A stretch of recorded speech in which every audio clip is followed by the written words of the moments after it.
Let's continue. Actually आज Sunday है तो थोड़ा सा डिस्टर्बेंस रहती है। अच्छा, 3x² माइनस 4x की पावर 3 है तो 3 में प्लस कर देंगे आप 1 को, एंड देन 3 + 1।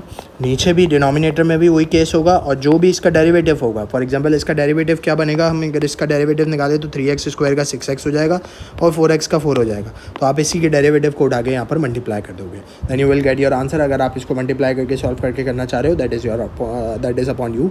ठीक है, मैंने उस वक्त जल्दी जल्दी में क्वेश्चन एग्जाम के लिए यहाँ से कराया था, ये करा दिया था मल्टीप्लाई भी, और प्लस सी लिखना इज़ नेसेसरी। अगर प्लस सी नहीं लिखोगे तो प्रॉब्लम्स क्रिएट होंगी। ठीक है, इसी तरीके से यहाँ पर एक कंपोजिट फंक्शन और एक नॉर्मल फंक्शन दोनों मिलके आ गए, तो आप नॉर्मल फंक्शन को अलग तरीके से सॉल्व करोगे और कंपोजिट फंक्शन को जिस तरीके से मैंने बताया उस तरीके से करोगे। तो दोनों तरीके से करने के बाद आपके पास एक फाइनल आंसर जनरेट होगा, दैट इज़ योर फाइनल। ठीक है, फिर कुछ पास पेपर क्वेश्चंस थे वो आप लोग खुद देखेंगे, पास पेपर क्वेश्चंस किस तरीके से हुए हैं सॉल्यूशंस के साथ है, तो कोई प्रॉब्लम आई होप सो आएगी नहीं।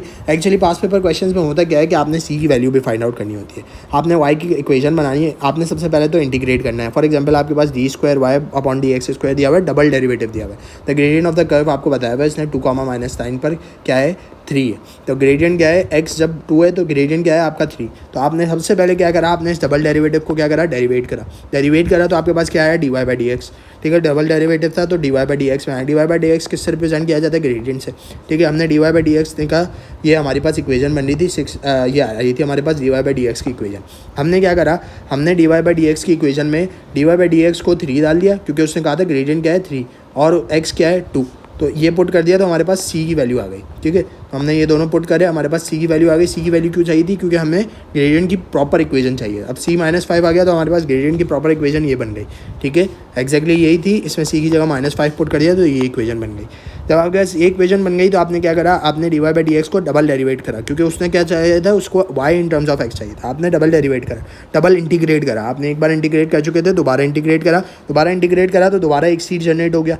ठीक है सर, दोबारा से एक c जनरेट हो गया, तो आप सी को हटाने के लिए क्या करेंगे, हमारे पास एक्स और वाई के कोऑर्डिनेट्स है जो कि कर्व पे इंटरसेक्ट कर रहे हैं, तो हमने एक्स और वाई के दोनों के कोऑर्डिनेट्स पुट कर दिए इक्वेशन में, तो हमारे पास सी की वैल्यू आ गई। जब सी की वैल्यू आ गई तो हमने उसको एक इक्वेशन में पुट कर दिया, दैट इज़ 5 मार्क्स। तो आपको पूरे 5 मार्क यहाँ पर मिल जाएंगे। थोड़ा सा लंबा काम है, बट अगर ऐसा सवाल आता है तो इट्स गुड फॉर यू कि आप बहुत आसानी से कर सकेंगे। ठीक है, आप इसको भी देख लीजिएगा, ये भी एक बहुत आसान सा क्वेश्चन है। ठीक है, तो इसमें भी आपके पास integration of exponential functions, most of the students ने क्लास मिस करी थी। अगर मिस करी थी तो अभी इसको बहुत गौर से देख लो। ठीक है, हो सकता है कल एग्जाम में इसका एक स्मॉल सा चंक आ जाए तो आप लोग कंफ्यूज ना हो। ठीक है, अब इंटीग्रेशन ऑफ एक्सपोनेंशियल फंक्शंस में इंटीग्रेशन किस तरीके से होती है, बहुत सिंपल है, बहुत ज़्यादा, सबसे ज़्यादा सिंपल ही है। जब आपके पास डेरिवेशन होता था, यहाँ पर लिखता हूँ मैं, डेरिवेशन होता था तो e⁻x का डेरिवेटिव क्या होता था, e⁻x। ठीक है, e⁻2x का डेरिवेटिव क्या होता था, सर e⁻2x × 2, ऐसे ही डेरिवेट करते थे। डेरिवेशन आपको याद होनी चाहिए। अब इंटीग्रेशन कर रहे हैं ना सर, इसका रिवर्सल प्रोसेस, तो e⁻x है तो e⁻x ही रहेगा, लेकिन e⁻2x है ना, तो वो e⁻2x लिखने के बाद आप 2 को मल्टीप्लाई करते थे, यहाँ डिवाइड कर दो, बस सिंपल सा केस। आपने यहाँ डिवाइड कर दिया, आपके पास केस खत्म हो गया, आपकी इंटीग्रेशन हो गई, बस। This is called the integration of exponential functions. तो इसमें इतनी कोई रॉकेट साइंस नहीं है, कोई भी घबराने की ज़रूरत नहीं है, सब आसान है, बहुत आसानी से हो जाएगा। e⁻2x लिखा है, 2 लिखा प्लस c लिखा, आपकी इंटीग्रेशन होगी। e⁻x + 3x और स्क्वायर लिखा है, आप क्या करोगे, आप इसको डिफरेंशिएट करोगे, जो भी डिफरेंशिएशन होती है वो इसको डिवाइड कर दोगे। हम यहाँ पर इसकी डिफरेंशिएशन को मल्टीप्लाई करते थे। डिफरेंशिएशन में क्या करते थे कि dy/dx से जो भी पावर में है उसकी डिफरेंशिएशन को मल्टीप्लाई करते हैं। तो यहाँ पर इंटीग्रेशन में जो भी पावर में है उसकी डिफरेंशिएशन को क्या करोगे, डिवाइड करोगे। ठीक है, तो इसी तरीके से यहाँ पर जो इसकी डिफरेंशिएशन बनेगी वो क्या बनेगी, 1 + 3 × 2 = 6, 6x बनेगी, तो 1 + 6x को आप डिवाइड कर दोगे, बस simple. This might be the case of the integration of exponential functions. If you got the case you will easily be able to do any of the question of integration function. ठीक है, integral. ठीक है, 6e⁻3x लिखा है, sir क्या लिखूँगा, 6e⁻3x को divide कर दूँगा 3 से। एक्सेलेंट सर, 3 × 1 = 3, 3 × 2 = 6, तो आपके पास आंसर क्या बच जाए, 2e⁻3x, यही बचा। ठीक है, अब सर आगे 12 लिखा हुआ है तो 12 के साथ क्या कर दूँ, इंटीग्रेशन नॉर्मल वाली कर दूँगा, इंटीग्रेशन 12x⁻0 + 1, नीचे भी 0 + 1, तो आपके पास 12x आ जाएगा एज इट इज़। ठीक, और plus C as it is लगा दिया तो इंटीग्रेशन हो गई। जब इंटीग्रेशन हो गई तो उससे कहा कि भाई सी की वैल्यू भी निकालनी है, इक्वेशन ऑफ कर्व निकालनी है, तो सी के अंदर आप 0 और 1 पुट कर दो, आपके पास सी की वैल्यू आ जाएगी। एक्स की जगह 0 पुट कर दो और वाई की जगह 1 पुट कर दो, आपके पास सी की वैल्यू आ जाएगी। ये आप लोग खुद निकाल सकते हो, इतने बड़े हो गए हो, हमने निकाली थी तो -1 आ रही थी। ठीक है, चेक कर लेना इसको। फिर ये एक और क्वेश्चन आ गया इसी तरीके से e⁻1/2x। अगर इसके इंटीग्रेशन पूछूँ तो e⁻1/2x डिवाइडेड बाय इसका डिफरेंशिएशन क्या होगी 1/2x। तो 1/2 e⁻1/2x डिवाइडेड बाय 1/2, तो इसको मल्टीप्लाई में चेंज करेंगे तो ये क्या हो जाएगा, रेसिप्रोकल हो जाएगा, तो 2e⁻1/2x। तो ये आपके पास इंटीग्रेशन बन जाएगी इसकी। ये मैंने पूरा करके दिखाया था आपको स्टेप बाय स्टेप, ठीक है। इसी तरीके से प्लस सी होगा, तो फिर आप सी को सॉल्व करने के लिए एक्स वाई के कोऑर्डिनेट्स होंगे, एक्स वाई को पुट करेंगे, सी की वैल्यू आएगी, सी की वैल्यू कर्व में पुट करोगे, आपके पास कर्व की इक्वेशन बन जाएगी। That might be the case for the integration of exponential functions. अब इस क्वेश्चन को देख लेना, इन क्वेश्चन में मैंने थोड़ा बहुत रॉकेट साइंस घुमाई है। रॉकेट साइंस क्या मैंने अपनी तरफ से क्वेश्चन जनरेट करके क्वेश्चन जनरेट करने के बाद करें। अब फॉर एग्जाम्पल ब्रैकेट में आ जाता है e⁻x multiply by 5 minus e⁻2x, तो आप क्या करेंगे, पहले इसको मल्टीप्लाई करेंगे, ठीक है, और उसके बाद फिर सॉल्व करेंगे, मतलब x 5e⁻x हो जाएगा और फिर 5e⁻3x हो जाएगा, क्योंकि पावर में पावर मल्टीप्लाई हो रही हो, सेम बेसिस हो तो पावर ऐड हो जाती है, तो 2x + 1x 3x हो जाएगा। अब आप इसको इंटीग्रेट करें आसाम से, 5e⁻x डिवाइडेड बाई e⁻x का 1, तो ये एज इट इज रहेगा, e⁻3x डिवाइडेड बाई 3, तो ये आपके पास आ जाएगा। फिर आप इसको प्लस सी लिख के इंटीग्रेट कर देंगे। ये सारी इंटीग्रेशन के कुछ क्वेश्चंस कराए, आसान से, ये टेंशन नहीं लेनी। फिर आती है इंटीग्रेशन ऑफ ट्रिग्नोमेट्रिक फंक्शन, जो मैं क्लास में करा चुका हूँ, तो इस पर घबराने की ज़रूरत नहीं है। अगर इसका क्वेश्चन आता है तो प्लीज़ इसको गलत नहीं करिएगा, ठीक है। मुझे नहीं पता क्वेश्चंस क्या आ रहे हैं, मैंने दिए नहीं है, मुझे पता ही नहीं है। मैंने पेपर एक बार बनाने के बाद दे दिया था, बहुत पहले दे दिया था, मुझे याद भी नहीं है कौन से। हो सकता है मैं कोई ऐसा सवाल करा भी दूँ जो सवाल आपके पास पेपर में आ रहा हो, ठीक है। तो सवाल वैसे मैं खैर मैं करा नहीं रहा, मैं रिविज़न कराने बैठा हूँ, तो मैं रिविज़न ही कराऊँगा। सवालों में प्रॉब्लम हो तो मुझे खुद ही, मैंने सबके पास अल्हम्दुलिल्लाह आई गेस नंबर है, तो सब मैसेज करके पूछ सकते हैं। जैसे शेजा ने पूछा तो उन सवालों को मैं अभी कैटर कर लूँगा, ठीक है शेजा। अच्छा, integration of trigonometric functions. Sir integration of trigonometric functions में अगर हम देखें तो हमारे पास y = sin x दिया हुआ है। sin x की डिफरेंशिएशन बता रहा हूँ, अभी डिफरेंशिएशन लिखा हुआ है यहाँ पर, डिफरेंशिएशन बता रहा हूँ। तो डिफरेंशिएशन में क्या होता था, sin x को डिफरेंशिएट करते थे cos x, cos x को डिफरेंशिएट करते थे -sin x, tan x को डिफरेंशिएट करते थे sec²x। अब क्या होगा उल्टा, cos x को इंटीग्रेट करेंगे sin x को इंटीग्रेट करोगे तो क्या आएगा, -cos x। Remember this, whenever you are integrating sin x you will be getting -cos x। Sir ऐसा क्यों, यहाँ पर cos x को डिफरेंशिएट करते तो माइनस साइन आ, यहाँ पर भी तो माइनस साइन आना चाहिए। नो, इंटीग्रेट करो आप, डिफरेंशिएट नहीं कर रहे हो, तो इंटीग्रेट का मतलब आप cos x से उल्टा जा रहे हो, तो ये sin x आ गया। अब आप -sin x से जा रहे हो, sin x से जा रहे हो, अब पॉजिटिव से जाओ, नेगेटिव से जाओगे तो यहाँ पॉजिटिव में आओगे, यहाँ आप किससे जा रहे हो, पॉजिटिव से नेगेटिव। तो ये चीज़ थोड़ा सा ध्यान रखना, अगर समझ नहीं आ रही हो याद रख लेना, कोई मसला नहीं है। sec² को 10x बन जाएगा, ठीक है। अब होता क्या है कि सर ये तो बेसिक फंक्शंस है, बेसिक फंक्शन आते तो आराम से हो जाएंगे, लेकिन अगर ट्रिग्नोमेट्रिक फंक्शंस में आपके पास वो आ जाता है sin ax + b, तो फिर क्या करूँगा सर, फिर आपने 3 चीज़ें करनी, ठीक है, 2 चीज़ें करनी है। पहले आपने sin x को cos x बना देना, साइन की differentiation integration cos x, bracket में जो है वो एज इट इज आया, और फिर जो भी ब्रैकेट का डेरिवेटिव होगा उसको मल्टीप्लाई कर दो, सिंपल। ये कब करते थे आप, डिफरेंशिएशन, ये सब कब करते थे, डिफरेंशिएशन। अब आप क्या करें, इंटीग्रेशन। तो इंटीग्रेशन में क्या होता है सर, रिवर्सल। रिवर्सल का मतलब क्या है कि अभी क्या कर रहे थे, इसको मल्टीप्लाई, अब क्या करेंगे, डिवाइड। तो पहले देखेंगे sin x की इंटीग्रेशन क्या होती है, -cos x होती है, नॉट cos x, ठीक है। ax + b as it is, ax + b पहले यहाँ मल्टीप्लाई करते थे, यहाँ क्या करोगे, डिवाइड और plus c as it is. Sir एक और एग्जाम्पल करते हैं, for example cos ax + b लिखा, तो cos ax + b को इंटीग्रेट करने जा रहा हूँ, तो क्या हो जाएगा, sin ax + b divided by a + c। a क्यों लिख रहा हूँ, क्योंकि इसका डिफरेंशिएशन a बनती है, ठीक है। इसी तरीके से मैंने एक क्वेश्चन कराया था कि y = 2 cos। अच्छा, अब इसको अगर मैं इंटीग्रेट करूँ, फॉर एग्जांपल सिर्फ इसको इंटीग्रेट कर रहा हूँ, देखो यहाँ पे, तो इंटीग्रेट करने के लिए क्या करना पड़ेगा, 2 cos 2x - π/2। तो मैंने क्या लिखा, मैंने एज इट इज 2 को तो एज इट इज लिखा, cos की जगह क्या लिख दिया, साइन, ठीक है। cos को इंटीग्रेट करते तो क्या आता है, साइन, और फिर 2x - π/2, और इसको डिफरेंशिएट करेंगे इस पूरे ब्रैकेट को, तो 2 आएगा, तो डिवाइडेड बाय 2। इसी तरीके से करा, 2/2 sin 2x - π/2 बच गया आपके पास, यहाँ पे बस बच गया। जब π/2 आ जाए तो आप अपने कैलकुलेटर को रेडियन मोड में शिफ्ट कर देंगे, if you are allowed with the calculator. Now you are allowed with the calculator for any of the questions, ठीक है। तो कैलकुलेटर अलाउ है, जब मिड ईयर में हम आएंगे तो पेपर 1 पेपर 2 होगा, जब हम कैलकुलेटर्स को थोड़ा सा डिसअलाउड करेंगे, और मैं बता दूंगा कैसे सवाल आते हैं डिसअलाउड कैलकुलेटर में, ठीक है। तो अब हमारे पास ये सारी चीज़ें हो गई। फिर सी की वैल्यू हमने किस तरीके से निकाली सर, उसने कर्व का पॉइंट दिया हुआ था, उसने बताया हुआ था कि π/2 और 3 है आपके पास पॉइंट, तो आपने y की जगह 3 और x की जगह π/2 पुट करा, आपने वैल्यूज़ निकाली, आपके पास 3 + 1 sin π/2 आपको बताना चाहिए 1 आता है, तो 3 - 1 करा, आपके पास सी की वैल्यू 2 आ गई, आपने सी की वैल्यू पुट करके y की कर्व की इक्वेशन निकाली। ठीक है, ये वो क्वेश्चन है जो क्लास में बहुत डिटेलिंग में डिस्कस कर चुके हैं, तो ये आप लोग खुद से देख सकते हो, खुद से कर भी सकते हो। ठीक है, इसी तरीके से integration of ln, last but not least integration of ln yes is the last point. Integration of ln में क्या करना होता है, डिफरेंशिएशन ऑफ ln में क्या होता था कि 1/x वो आपके पास फॉर एग्जांपल आपके पास ln x होता था, तो आप उसको डिफरेंशिएट करके क्या लिखते थे 1/x। ln ax + b लिखा हुआ होता था, तो आप इसको डिफरेंशिएट करके क्या लिखते थे 1/ax + b, और ऊपर क्या आता था a, क्यों, क्योंकि उसका डिफरेंशिएशन आती थी। ठीक है, ऐसे ही है। अब आप इंटीग्रेट करें तो अब आप उल्टा जाएंगे, तो 1/x लिखा हुआ होगा तो आप इसको क्या लिखोगे ln x। सर ऐसा है कि 1/x नहीं, 8/x भी लिखा हुआ है ना, तो आप उसको क्या लिखोगे 8 ln x। ठीक है, रिमेंबर दिस थिंग, क्योंकि आपको पता है कि अगर मैं इसको 8 को थोड़ा सा सेपरेट कर दूँ तो 8 1/x से, और 1/x की इंटीग्रेशन क्या है ln x। कॉन्स्टेंट तो कॉन्स्टेंट ही रहेगा, कोफिशिएंट तो कोफिशिएंट ही रहेगा, सॉरी।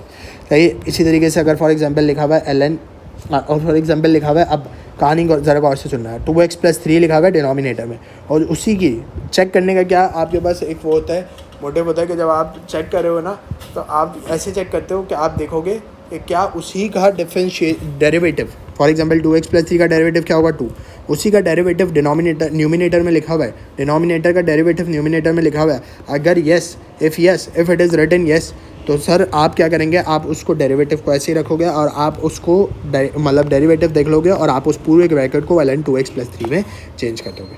ठीक है, इसी तरीके से फॉर एग्जांपल 3x + 2 है, इसका डिफरेंशिएशन क्या होती है सर 3, यहाँ क्या लिखा हुआ है 6, तो 6 को बाहर निकाल लो।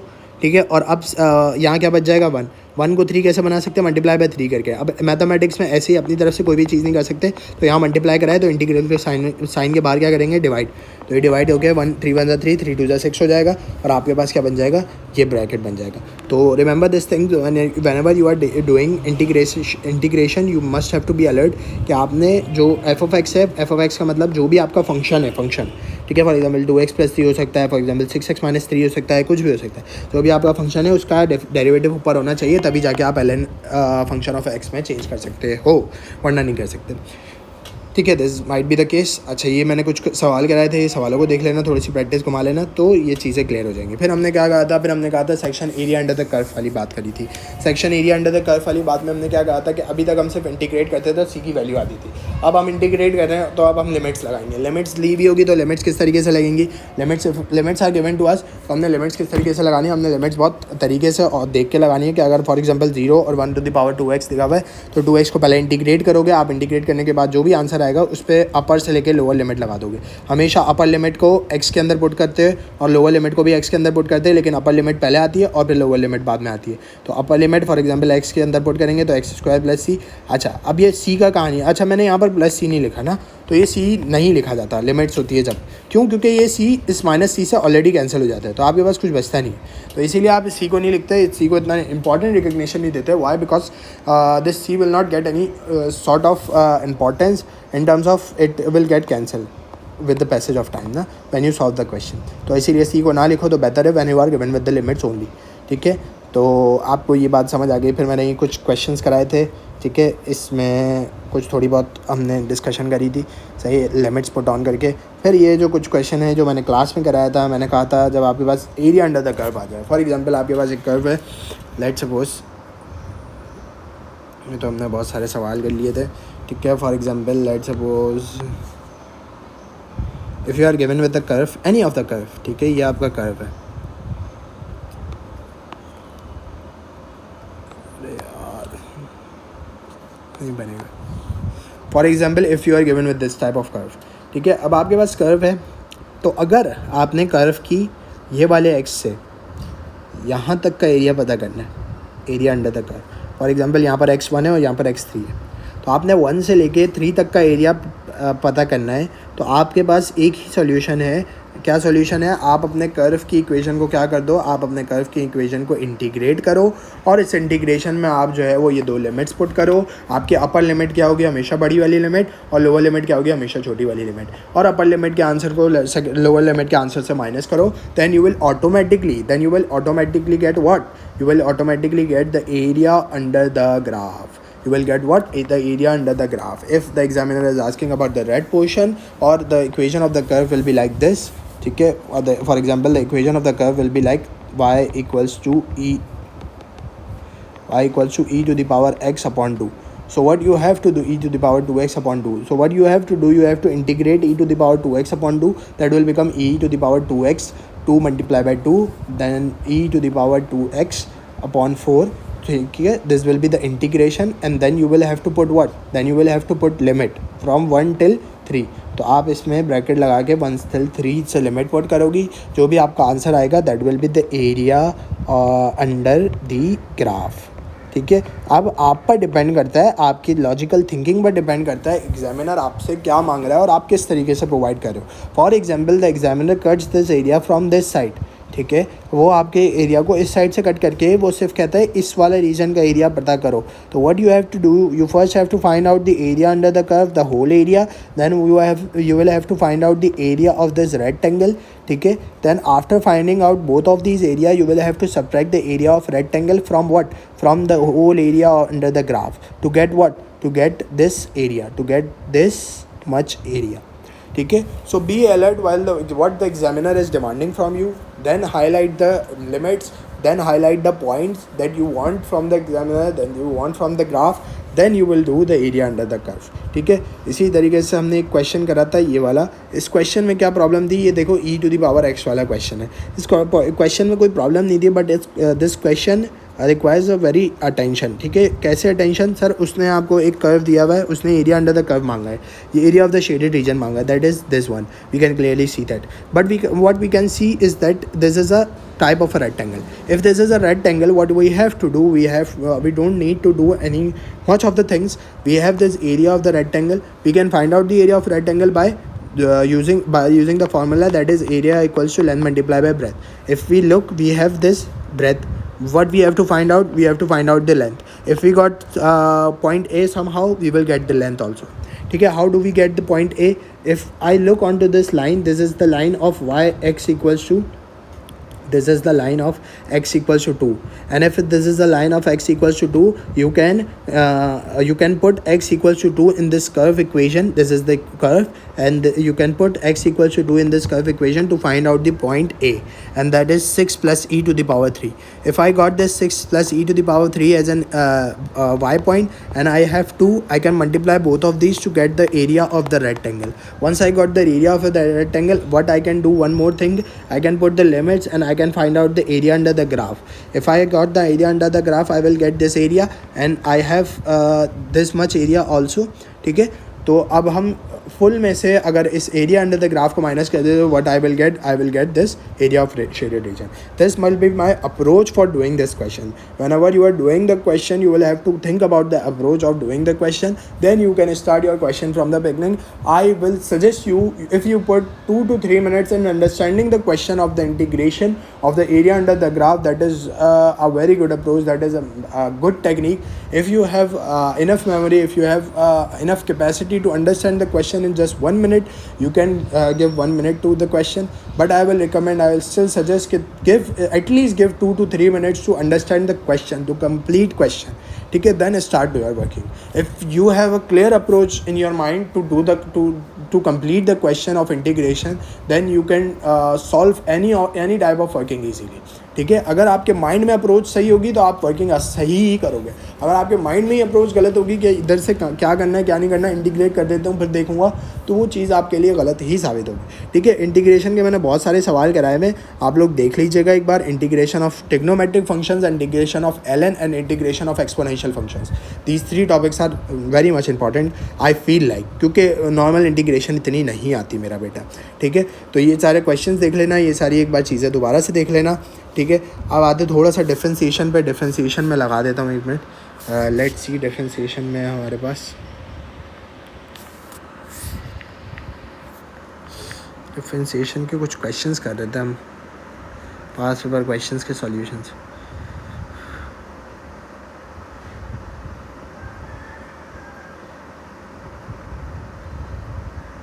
If the examiner is asking you in some form. अच्छा एक बात और, इस डिफरेंशिएशन करते वक्त आपके पास डिफरेंशिएशन के 3 तरीके से क्वेश्चन जो है वो बहुत मिनिमल तरीके से आता है. ठीक है, किस तरीके से आता है कि यहाँ पर मैं लिख देता हूँ मेरे बच्चों के लिए. अभी मुझे वो सवाल नहीं मिल रहा है बेटा शिजा. उसमें एक सवाल था, एक सवाल में ना आपको इन्फॉर्मेशन गिवन थी. ठीक है, उस इन्फॉर्मेशन के अकॉर्डिंग आपने जो है ना वो खुद से ग्राफ बना के उस सवाल को सॉल्व आउट करना था. ठीक है, you are not given with the graph. आपने ग्राफ अपने हिसाब से बनाया था. If you are capable of drawing a graph देखो एक्यूरेट नहीं मांग रहा, वो नया मांग रहा है ना. हम क्यों बनाते हैं? ताकि हमारे लिए ईजी. ठीक है, हमें पता है कर्व का ग्रेडियंट क्या है, हमें पता है कर्व की इक्वेशन क्या है, तो हम इसीलिए बनाते हैं ताकि हमारे लिए ईजी हो. ठीक है. अच्छा, मैं कह रहा था कि डिफरेंशिएशन में आपको सारी चीज़ें पता है. डिफरेंशिएशन में आपको रूल्स बताने की ज़रूरत नहीं है, लेकिन डिफरेंशिएशन का मैं एक केस बता रहा हूँ कि डिफरेंशिएशन में आपके पास सवाल किस तरीके से आते हैं. देखो आपके पास डिफरेंशिएशन में सवाल आ सकता है बेसिक के डिफरेंशिएट द फॉलोइंग लेवल 1. ठीक है, कोई भी डिफरेंशिएशन के लिए आपको दे देगा चीज़, आपको वो डिफरेंशिएट करनी होगी. लेवल 2. ठीक है, लेवल 1 है. लेवल 2 क्या होता है? लेवल 2 में आपके पास आता है, वो कहता है कि find the gradient of the curve when x equals to 3. तो आपने जो डिफरेंशिएटेड इक्वेशन निकाली है dy बाई डी एक्स की, उसमें x इक्वल्स टू 3 डाल दोगे, आपके पास ग्रेडियंट आ जाएगा. लेवल 3. ठीक है, वो कहता है फाइंड दी स्टेशनरी पॉइंट्स. ये भी पूछ सकता है, या तो ये पूछेगा या फिर ये पूछेगा. स्टेशनरी पॉइंट्स, स्टेशनरी पॉइंट्स लिख सकता है, मैक्सिमम पॉइंट लिख सकता है, मिनिमम पॉइंट लिख सकता है, और क्या लिख सकता है सर? टर्निंग पॉइंट लिख सकता है. You must have to be alert. All these things will lead to a very same answer. ठीक है, nothing is different in all these 3 things. ठीक है, अगर वो ये तीनों चीज़ें लिखे, इसी के लिए इन तीनों में स्लैशेस लगाएं कि अगर वो तीनों चीज़ें लिखे या चारों चीज़ों में से कोई भी एक चीज़ लिखे है, बात एक ही है. You will have to get what. ठीक है, ठीक है, find the stationary points of the curve. अगर वो stationary points of the curve मांगता है तो आप क्या करोगे? आप जो है, अगर वो stationary points of the curve आपसे मांग रहा है तो what you have to do, you have to put dy by dx equals to 0, because at the stationary point, at the maximum point, at the minimum point और at the turning point, the gradient that is dy by dx is always equals to what? 0. ठीक है, इसके अलावा वो क्या मांग सकता है? इसके अलावा वो आपसे लेवल 4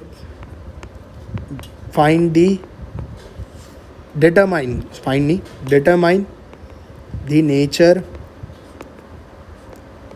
of the curve.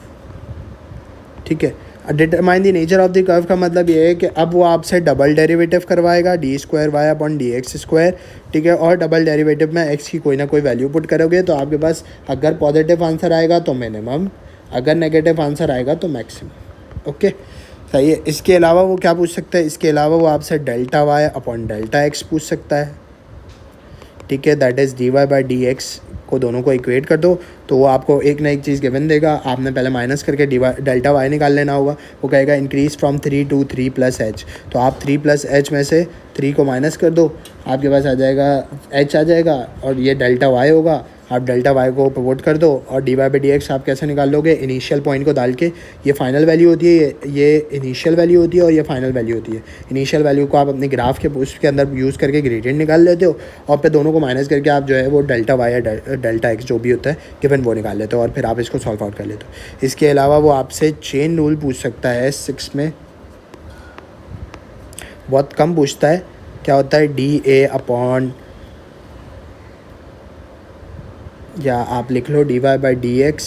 थोड़ा सा इसको ऐसे कर लेते हैं, dy by d x equals to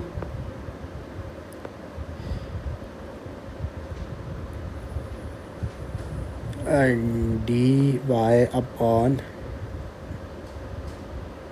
dt multiply by dt upon dx. तो आपका dx कैंसिल हो जाता है और dy/dx आ जाता है। तो इस तरीके से भी वो सारी चीज़ें पूछ सकता है।